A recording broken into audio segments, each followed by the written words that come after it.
Shalom.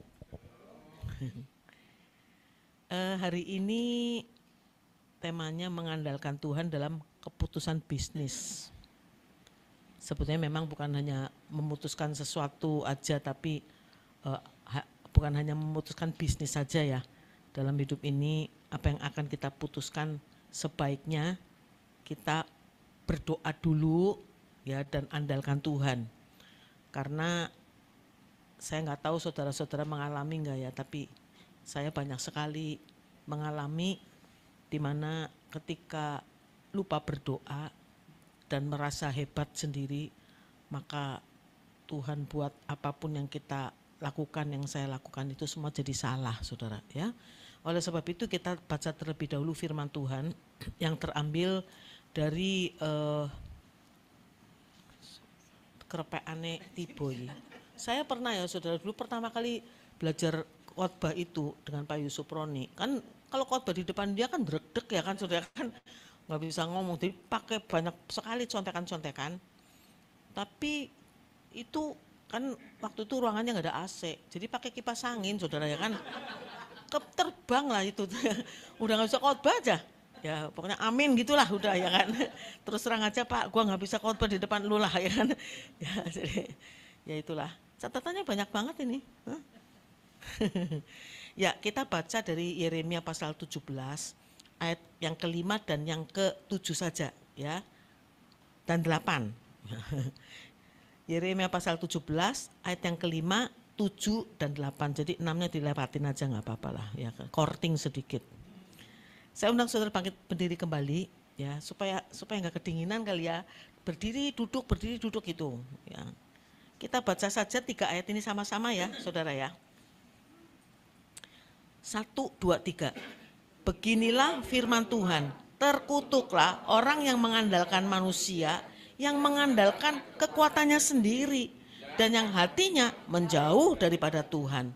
Ayat 7, 1, 2, 3.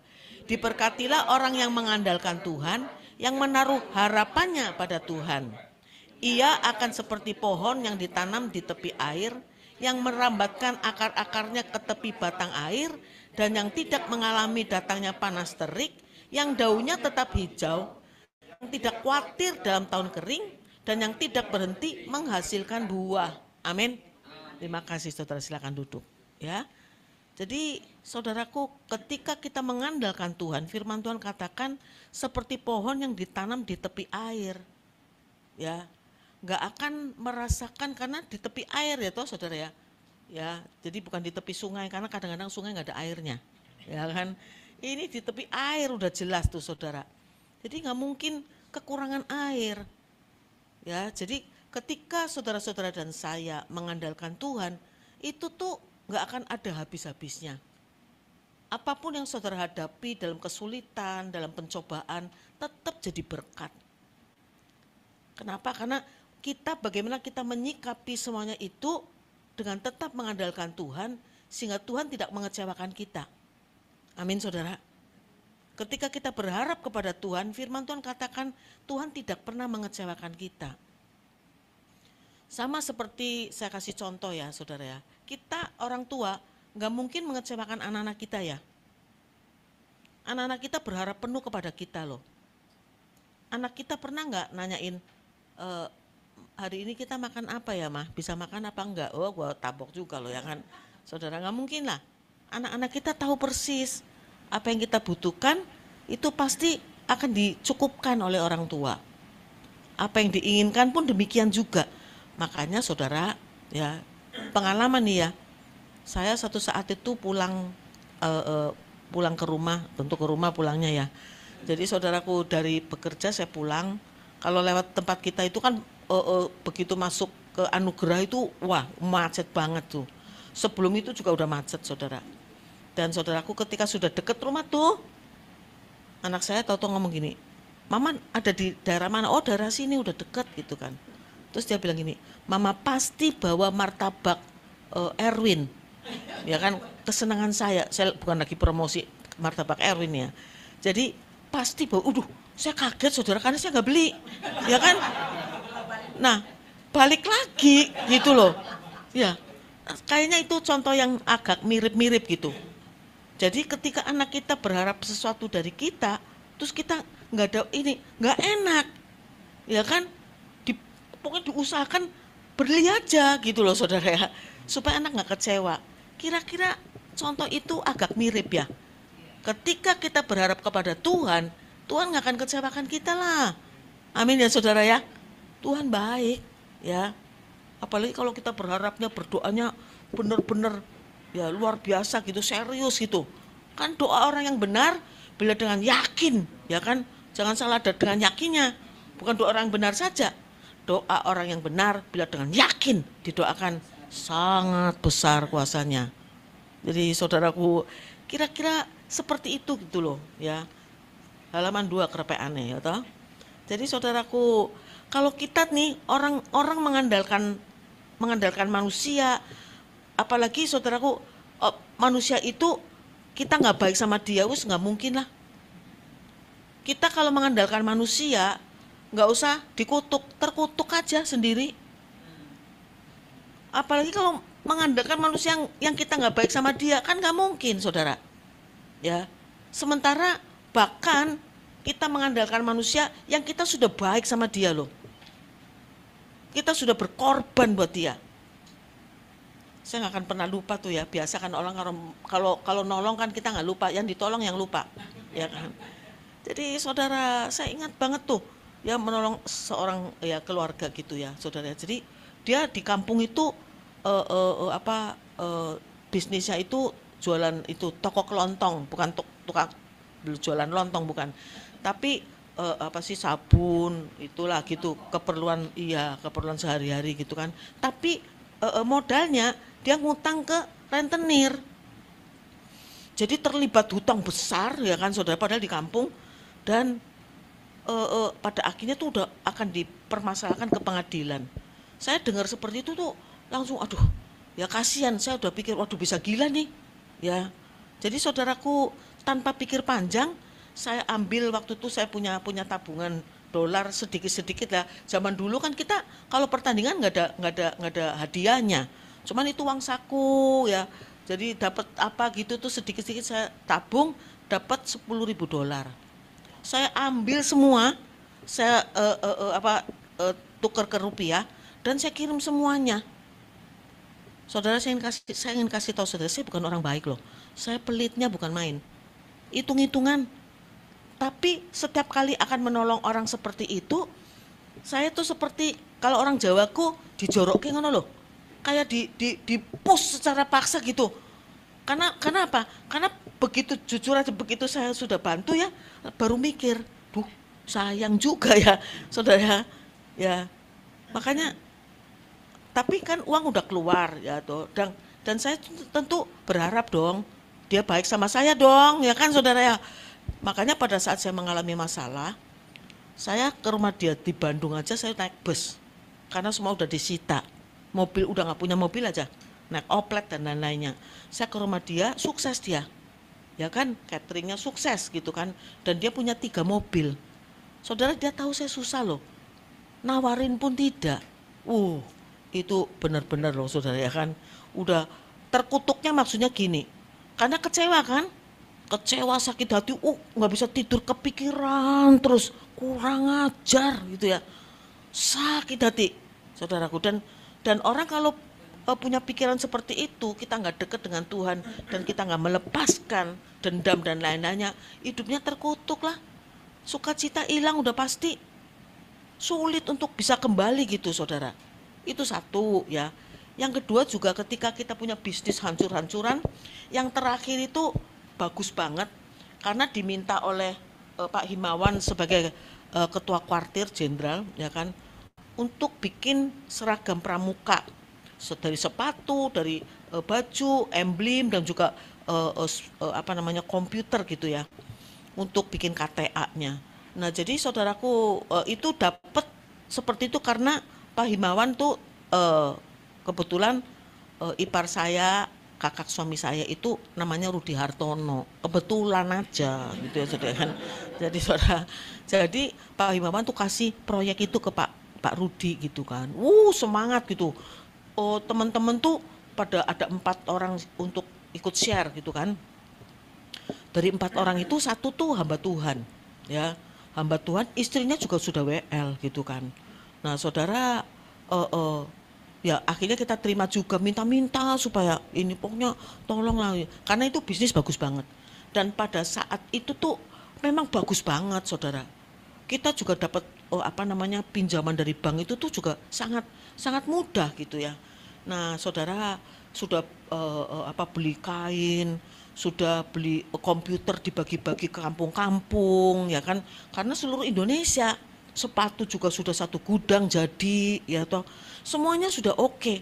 Tiba-tiba kan nggak direkam kan, tiba-tiba tuh zaman dulu ya kan saudara ya, itu tuh oh gitu jangan ya kan, cucunya presiden yang lalu punya kuasa kan, zaman itu nggak bisa apa-apa, kita langsung motong bisnis kita.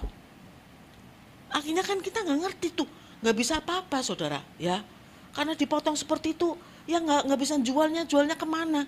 Kalau sepatu normal biasa nggak gampang gitu kan, ini sepatu pramuka nggak bisa dijual, bajunya baju pramuka juga saudara ya.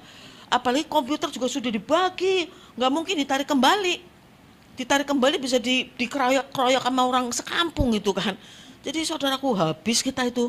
Nah saya berharap, kami berharap ya, dari 4 shareholder itu salah satunya pendeta itu paling baik harusnya dong ya kan. Jadi walaupun yang 4 itu nagih-nagih, yang keempat ini yang hamba Tuhan, kita berharapnya kan, gue udah tolong lu ya meskipun akhirnya gagal ya kan saudara, kita berharap yang pendeta ini ya jangan kayak yang lain gitu loh. Wah ternyata saudaraku paling galak nagihnya. Dan saudaraku memang uang tuh ada dipegang sama bendaharanya. Suami saya kan nggak pegang uang ya kan, yang pegang uang itu bendahara. Dia tahu kita nggak pegang uang, tapi nggak tahu kenapa dia tahu kalau kita tuh orangnya tuh penakut gitu. Saya sendiri nggak pernah ngutang hidup saya saudara, tapi Tuhan izinkan bisa begitu ya. Jadi itu tuh nagihnya galak banget, nggak boleh terlambat kita tuh bayar saudara ya. Jadi padahal pada saat itu mereka shareholdernya share itu sejumlah uang kira-kira 100 juta lah. Itu yang ditagih sama dia tuh bunganya. Zaman itu bunganya 10% loh, ya kan? Makanya saya juga bingung zaman itu loh. Kita sudah nyicil gitu, tapi nggak ada habisnya. Dan galak sekali saudara. Saya berharap harusnya pendeta ini apalagi sudah jadi WL juga ya kan? Tadi WL-nya itu ya, jangan tiru dia. Jadi itu malah lebih galak. Malahan istrinya, mungkin saya pernah cerita di sini. Istrinya tuh kalau nagih tuh nggak harus ada.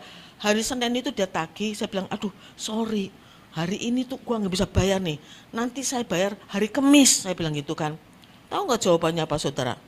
Saya meteraikan janjinya Ciim dengan darah Yesus gitu.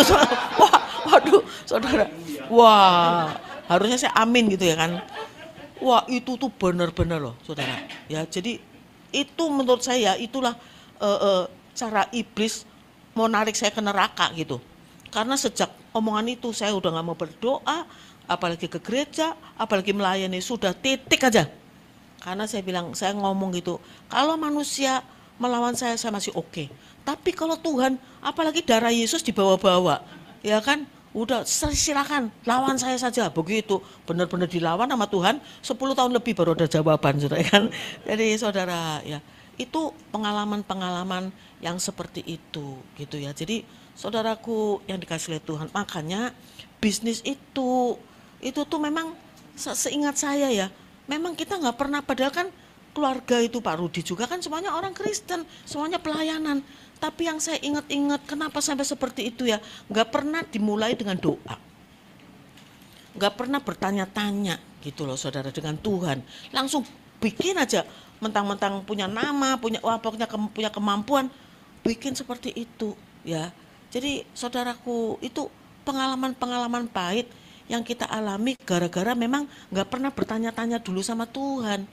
Jadi sikap hidup kita pada saat itu memang parah banget. Maka Tuhan izinkan itu terjadi.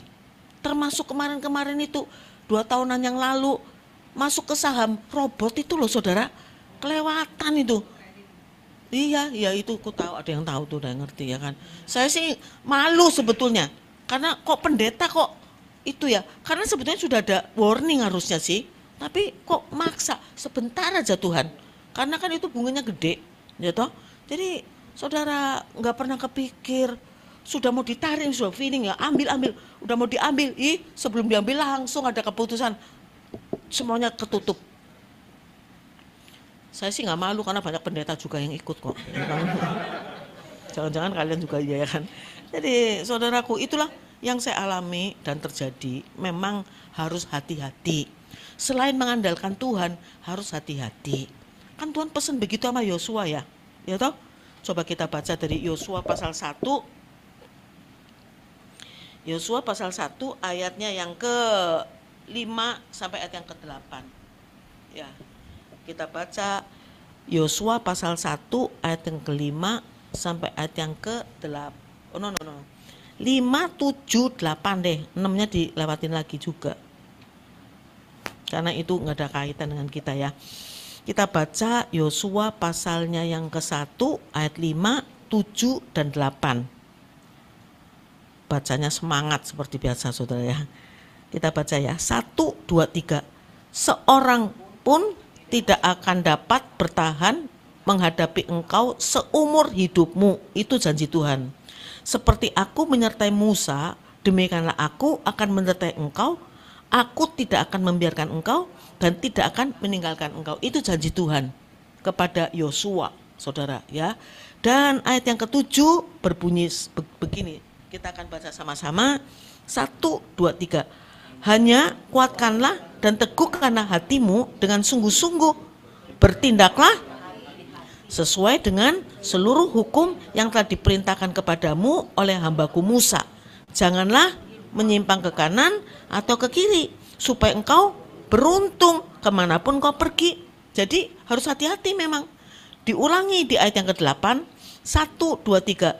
Janganlah engkau memperkatakan kitab Taurat, tetapi renungkanlah itu siang dan malam, supaya engkau sesuai dengan segala yang tertulis di dalamnya, sebab dengan demikian perjalananmu akan berhasil dan engkau akan beruntung. Amin. Ya itu firman Tuhan. Ternyata memang harus mengandalkan Tuhan dan juga harus hati-hati. Intinya memang saya percaya sih, ketika kita mengandalkan Tuhan, kita hati-hati dalam arti kita berdoa, saudara ya, sebelum semuanya terjadi kita berdoa, saudara, dan percaya yakin ketika kita berdoa Tuhan bicara kok. Amin, saudara. Di dalam doa-doa kita, maka kita diingatkan harus hati-hati, nggak boleh sembarangan ya, memutuskan segala sesuatu mengandalkan Tuhan ya. Berbagai orang mengandalkan Tuhan, terkutuklah orang yang mengandalkan manusia, apalagi mengandalkan kekuatan kita sendiri. Ya itu pesan Tuhan kepada kita pada hari ini ya. Mengandalkan Tuhan dan bertindak hati-hati sesuai firman. Jadi saudaraku, bagaimana kita dalam hidup ini nih saudara, semuanya kalau saya pengalaman banget udah saudara, ya ketika kita lupa berdoa, terlalu cepat memutuskan sesuatu, nggak hati-hati, ya yang kita alami seperti itu ya. Nah jadi saudaraku yang dikasih oleh Tuhan, maka apa yang terjadi saudara, ada kepanikan, dan ketika kita panik terus pikirannya apa? Nyari duit, karena udah kebingungan zaman itu, nyari duit terus adanya. Ya pikirannya tuh duit. Saudaraku, padahal firman Tuhan juga katakan kepada kita, kalau kita ngejar uang terus, kan ini firman Tuhan katakan apa? Akar dari segala kejahatan itu adalah cinta uang. Akhirnya terjadinya seperti itu, saya mengalami saudara ya. Kita baca dari 1 Timotius pasal 6 ayat yang ke-10 nih. 1 Timotius pasal 6 ayat yang ke-10, kita baca bersama-sama saudaraku. Ya, 1 Timotius pasal 6. Iya, ayat yang ke-10 ya. Kita baca ya. 1, 2, 3. Karena akar segala kejahatan ialah cinta uang. Sebab oleh memburu uanglah beberapa orang telah menyimpang dari iman dan menyiksa dirinya dengan berbagai-bagai duka. Cinta akan uang itu akar segala kejahatan saudara ya. Jadi yang kita alami seperti itu. Jadi saudaraku nyari duit terus ya, dan kemudian saudaraku berharap kepada kekayaan dan lain-lainnya. Makanya firman Tuhan dalam 1 Timotius pasal 6 ayat yang ke-17b, 1 Timotius pasal 6 ayat yang ke-17b, bukan 12 tuh, 17. Diskon. Ini bagus nih. Ayat 17b. 1 Timotius pasal 6 ayat 17b. Ya. Yes.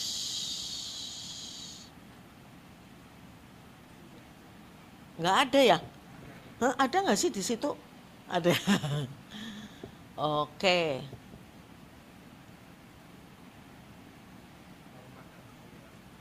Satu Timotius pasal 6. Pasal 6. 6, Bu. Ayat yang ke-17b.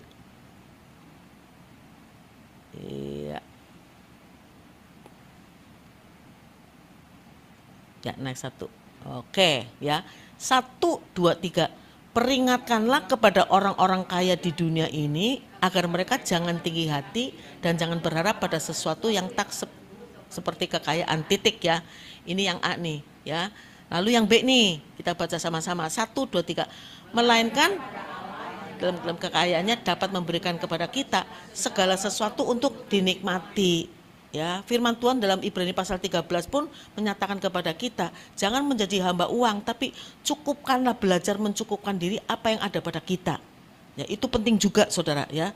Jadi ayat-ayat firman Tuhan inilah yang akan memberikan kekuatan kepada kita dan memimpin kita di dalam setiap tindakan kita, keputusan-keputusan kita. Jangan juga Ibrani pasal 13 itu menyatakan jangan, ayat 5 dan 6, satu hal yang sangat penting adalah jangan menjadi hamba uang, ya. Belajar mencukupkan diri dengan apa yang ada pada kita, ya. Jadi saudaraku yang dikasihi oleh Tuhan, kadang-kadang kita tuh ketika berbisnis atau apapun juga, kita seringkali tuh apa ya, kayaknya kurang gitu, ya, ngejar uang terus. Kalau kita ngejar uang tuh gak ada habis-habisnya, saudara, ya. Dan itu kita alami ketika mengalami kesulitan, susah, itu tuh pikiran kita tuh uang aja. Dan firman Tuhan ternyata tuh menyatakan kepada kita seperti itu, ya kan. Ngejar uang itu kita bisa jadi salah, iman kita bisa melenceng, ya kan. Dan kita mengalami berbagai macam penderitaan sebetulnya. Dan itu kita alami dalam kurun waktu itu tuh berat banget untuk kami, saudara. Untuk bangkit lagi tuh susah banget. Dan alami seperti itu. Belajar mencukupkan diri, harusnya seperti itu, saudara. Artinya jangan ngiri ke orang lain lah. Jangan, seringkali kan kita menderita karena apa? Karena membanding-bandingkan apa yang kita miliki dengan milik orang lain. Ngomongnya begini, rumput tetangga lebih hijau, ya kan? Kayaknya kita jadi nggak puas gitu apa yang kita miliki. Padahal Tuhan ingin supaya kita ya percaya saja apa yang Tuhan berikan kepada kita. Itu tuh Tuhan kasih bonus loh, saudara. Yaitu apa? Kuasa menikmati. Pengkhotbah pasal 6 ayat 2 dulu. Pengkhotbah pasal 6 ayat yang kedua, kita akan baca bersama-sama, bagus banget, harus diingat-ingat, ya kan. Pengkhotbah pasal 6 ayat yang kedua, supaya kita jangan ngiri ke kanan ke kiri ya, saudara ya. Karena kan Tuhan memberikan kepada kita hal-hal yang hebat, ya. Pengkhotbah pasal 6 ayat yang kedua.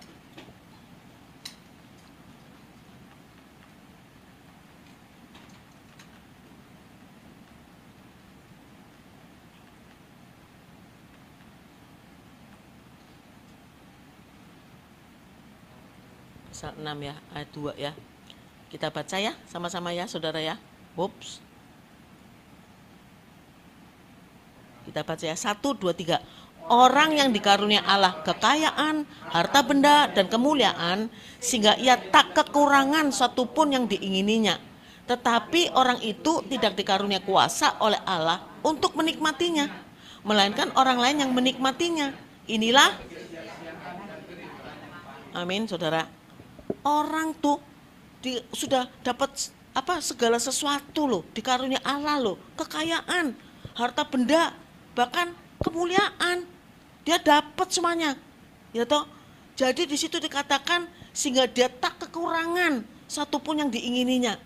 Tapi orang itu tidak dikaruniai kuasa oleh Allah untuk menikmati, melainkan orang lain yang menikmati. Itulah kesia-siaan dan penderitaan yang pahit. Jadi ternyata kalau kita baca di pasal 5 juga hampir sama saudaraku ya. Pasal 5 ayat 18 di situ juga dikatakan menikmati karunia berkat-berkat Tuhan. Saudara, itu pemberian Allah. Jadi artinya begini, saudara-saudara dan saya, puji Tuhan. Tuhan memberkati kita, kita terima berkat itu, dikasih bonus menikmati.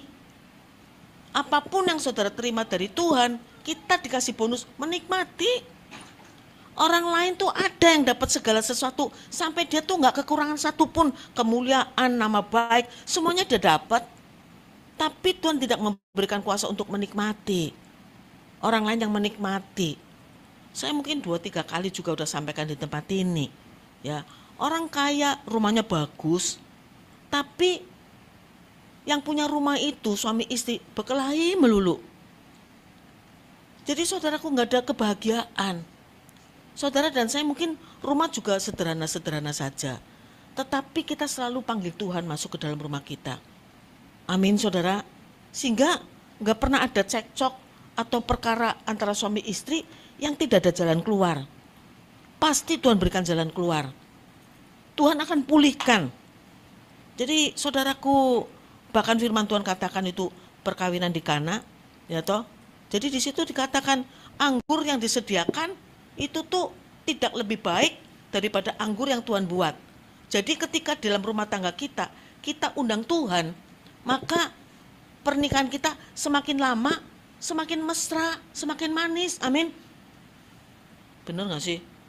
Ya kan, biasanya kan semakin lama semakin kita yang wanita udah berubah bentuk, ya kan, suaminya juga sama, ya kan, saudara kan, dan mulai terjadi sesuatu gitu loh. Nah, makanya Tuhan ingatkan kepada kita supaya menjaga rumah tangga kita, hubungan suami istri juga kita harus pelihara, gitu ya. Jadi, saudaraku, di dalam rumah yang bagus belum tentu ada kebahagiaan. Saudara-saudara dan saya, masalah banyak, tapi saya bersyukur juga. Masalah banyak, saudara. Kami mengalami masalah keuangan yang luar biasa, gak kuat, saudara. Saya udah pasrah, udah nyerah saat itu. Kalau gak ingat anak, maaf ya saudara, ada keinginan untuk bunuh diri loh. Gara-gara gak kuat, ya, dipermalukan, dikata, aduh, gak kuat saudara. Jadi saudaraku, tetapi saya bersyukurnya, saudara, adalah suami saya baik banget. I love you banget sama saya, ya. Anak-anak puji Tuhan baik. Jadi saudara, itu yang apa ya? Selalu ada ucapan syukur. Maka Tuhan ingatkan kepada kita selalu mengucap syukur. Karena ketika kita mengucap syukur, pasti kalimatnya kami mengucap syukur kepadamu Tuhan karena Engkau baik, sangat baik, luar biasa. Kan begitu ya? Apakah kita mengucap syukur kalimat kami mengucap syukur Tuhan kepadamu karena janjimu meleset melulu gitu kan? Gak mungkin loh, gak mungkin lah ya kan saudara. Pasti karena Engkau baik, sangat baik, luar biasa. Dan pengalaman begitu kita mengucap syukur saudara, itu Tuhan tuh mengingatkan kepada kita betapa baiknya Tuhan. Jadi langsung muncul kayak film gitu, iya ya, saya dalam keadaan susah, suami baik banget loh saudara. Ya ketika meninggal pun saya mikirin sama anak-anak gitu ngobrol ya, mama mikirin papa pernah gak sih ya nyakitin hati mama. Saya cari-cari gitu, gak pernah loh saudara. Atau ngata-ngatain saya kepada keluarganya gak pernah juga, takut kali sama gua ya kan, awas lu macam-macam. Jadi saudaraku, ya itu, jadi saya mengucap syukur. Amin saudara, karena itu loh dikasih film seperti itu. Jadi saudara-saudara, itu yang membuat kita tuh apa ya, jadi ya di dalam rumah tangga ada ucapan syukur. Meskipun rumah kita tuh waktu tuh ya masih di Jati Bening itu kan masih pakai batako, ya kan. Dan saudaraku, itu tuh kecil banget, itu ada skala jengking dan lainnya di bawah karpet, saudara, ya. Luar biasa, itu masih susah gitu ya, saudara. Tapi suami baik, anak-anak luar biasa gitu ya, biasa-biasa saja. Tapi Tuhan berikan kepada saya rumah tangga yang luar biasa. Amin, saudara. Jadi kita dimampukan oleh Tuhan untuk mengucap syukur.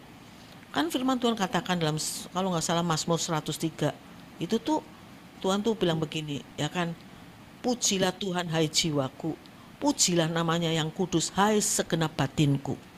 Pujilah Tuhan hai jiwaku, dan jangan lupakan segala kebaikannya. Jadi saudara, Tuhan ingin supaya kita jangan lupa kebaikan Tuhan.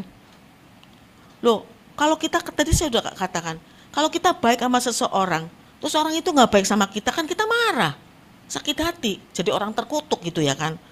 Kenapa? Karena nggak bisa tidur, ya, marah gitu, saudara. Lalu kenapa kita nggak ingat kebaikan Tuhan dan kita membalas? Kau sobatku yang setia, pertanyaannya, kitanya jadi sobat yang setia dari Tuhan nggak? Ya, engkau baik, sangat baik, kasih setiamu tak pernah berubah. Terus Tuhan baik, sangat baik, kitanya gimana? Seringkali dalam hidup kita tuh kita lupa itu. Dia sobat yang setia, kita nggak setia, ya kan? Puji Tuhannya, Tuhan memang sangat baik.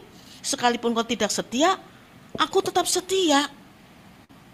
Saudara, hari ini tuh saya ingin kita mengingat-ingat kebaikan Tuhan. Ya, sehingga kita ada clue di dalam hidup ini, nggak nyimpang kanan, nggak nyimpang kiri. Hidup hati-hati, mengandalkan Tuhan. Ya, jadi saudaraku, rumah bagus, tapi keluarga nggak bahagia. Ya, tetapi rumah biasa-biasa saja, dan Tuhan kasih bonus ke kita, ada kuasa menikmati rumah tangga keluarga yang bahagia. Ya, itu penting banget sih, saudara. Ya kan, saya suka kasih contoh. Tempat tidur canggih, bisa mijit sendiri, mahal ya kan, tapi nggak bisa tidur, dipijitnya nih matanya menteleng, nggak bisa tidur, saudaraku, ya, karena nggak ada kuasa untuk menikmati. Saudara dan saya nih, puji Tuhan, saya tuh capek banget tiap hari nih, apalagi ada pertandingan, saudara, capek banget, ya. Tapi puji Tuhan, semalam itu capek, saya sampai rumah dipijit sama dia, saya langsung tidur sampai pagi, amin. Pokoknya menikmati, ngono loh, ada kuasa menikmati, ya kan. Bener nggak sih ibu bapak sekalian, ya kan, tidurnya enak kan, ya, yang bisa langsung merem, langsung take off gitu ya kan, asal mudah-mudahan nggak lupa untuk landing gitu. Artinya wes innalillahi, ya kan. Jadi saudara, ya, tidur enak saja, ya kan, di oplet pun gua juga masih tidur aja, ya kan. Bahkan di gereja ibadah pun ketiduran, ya kan, ya nggak apa-apa, nikmati saja, ya kan. Jadi ya itulah ya, rumah bagus, nggak ada kebahagiaan, tamannya bagus. Oh ya, tamannya bagus loh. Saya suka lewat di Pondok Indah itu ya, saudara, rumah bagus banget. Ya, listriknya kalau malam itu yang kuning itu kan lebih boros kan, nyala semua. Saya mikir tagihannya per bulan berapa ini orang, ya kan, saudaraku. Tetapi rumah bagus, halaman bagus, semuanya bagus, tapi nggak dinikmati. Maksud saya sering kan sama anak-anak itu, pokoknya ngobrol gitu, ketemu sama cucu dan lain-lainnya ya, menikmati rumah, menikmati taman yang bagus juga. Tapi ini tuh nggak pernah ini, maksudnya tuh menikmati tuh ada anaknya, terus kemudian cucunya juga sepedaan, kayak lari-lari, kejar-kejaran gitu ya kan, saudara. Nggak pernah ngelihat. Suatu saat pernah ngelihat sih, emang ada yang kejar-kejaran, tapi itu sopir sama pembantu, ya kan, saudara. Itu dia ya. Jadi saudara, Tuhan baik, amin, saudara. Jadi saudaraku yang kasih oleh Tuhan, kita bersyukur ketika kita nyanyikan puji-pujian, kita mengandalkan Tuhan. Ya, kenapa? Karena mengalami. Jadi saudara, kalau kita ingin mengalami bagaimana Tuhan membuktikan firman Tuhan itu ya dan amin, mengandalkan Tuhan, kita diberkati loh, saudara ya. Maka Tuhan izinkan terjadi sesuatu yang hebat dalam hidup ini, dimana nggak ada orang lain yang bisa bantu. Memang iya, nggak mungkin, saudara ya. Tetapi Tuhan bisa turun tangan untuk kita. Nggak mungkin bisa bantu. Saya bentrok atau ada masalah dengan jenderal, nggak direkam ya. Jadi saudaraku, ada itu tuh masalah saudara. Saya nggak mungkin menang lah, saudaraku. Tetapi coba, saya bingung juga, saya sudah mau berhenti aja, menghindar udahlah, saya ngaku kalah dan nggak mungkin dah saudara ya. Saya mau berhenti jadi pelatih karena nggak mungkin lawan dia. Karena apa? Karena diawali dengan ada satu anak pemain putri yang bertobat. Ya, nah itulah awalnya akar masalahnya. Dan saya ketika di pelatnas itu saya ajak anak-anak tiap hari Minggu tuh ke gereja di sebelah, persis di sebelahnya. Dipertanyakan, kamu kemana saja? Gitu-gitu. Anak-anak dibawa kemana? Jadi itu yang terjadi, saudara. Jadi saudaraku, ketika apalagi yang ada yang bertobat, wah udah rame aja katanya Imelda mau mengkristenisasikan pelatnas bulu tangkis. Jadi saya diperlakukan tidak adil, pokoknya dibikin nggak betah supaya mundur gitu kan. Dan memang gua nggak betah udahan ya, mau mundur juga ya kan. Tapi itulah di saat saya menuju ke pelatnas mau mengundurkan diri, baru sekali-kalinya tuh saya ngalamin kepengen juga lagi tapi belum ya. Jadi suara Tuhan itu jelas banget. Tuhan mengatakan jangan takut, biar ada jenderal, aku jenderal di atas segala jenderal. Itu tuh jelas gitu saudara. Jadi saudara, dengan apa yang saya dengar itu, saya tetap ke pelatnas dan mengurungkan niat untuk mundur, untuk resign. Saya tetap itu, tapi sedih gitu. Karena saya pikir kalau saya keluar saya bebas lah. Tapi Tuhan bilang begitu, jangan takut. Jadi saudara, setelah apa yang terjadi pada saat itu saya dengar suara Tuhan, nggak lama setelah itu, nggak lama, tahu-tahu di dalam sebuah tabloid olahraga, ya, itu tuh paling depan, halaman paling depan, itu fotonya jenderal itu. Dan di sebelahnya itu anak buah saya yang paling cantik. Nah saudara, kalimatnya itu kata-katanya terjadi pelecehan seksual. Saudara, saya kaget, tapi saya belum mengerti tuh keadaan seperti itu, saya belum mengerti. Oh, belum mengerti, maksudnya dikaitkan dengan Tuhan turun tangan gitu kan. Tapi setelah kejadian itu, karena itu Pak Jenderal itu, jangan direkamnya, Pak Jenderal itu tuh memang apa sih, begitu nggak boleh direkam terus pada ngerekam pakai HP ya kan. Emang gua nggak tahu ya kan.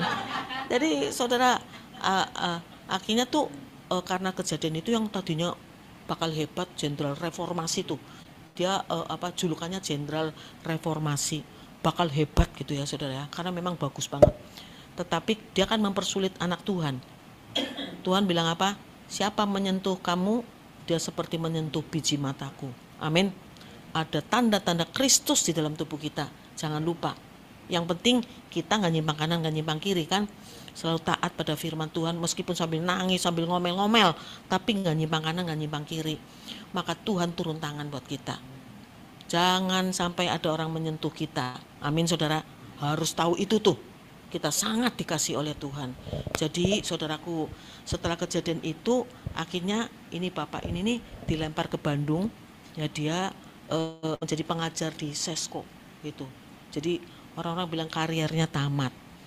Saya kaget saudara ketika ada berita itu, waduh ya.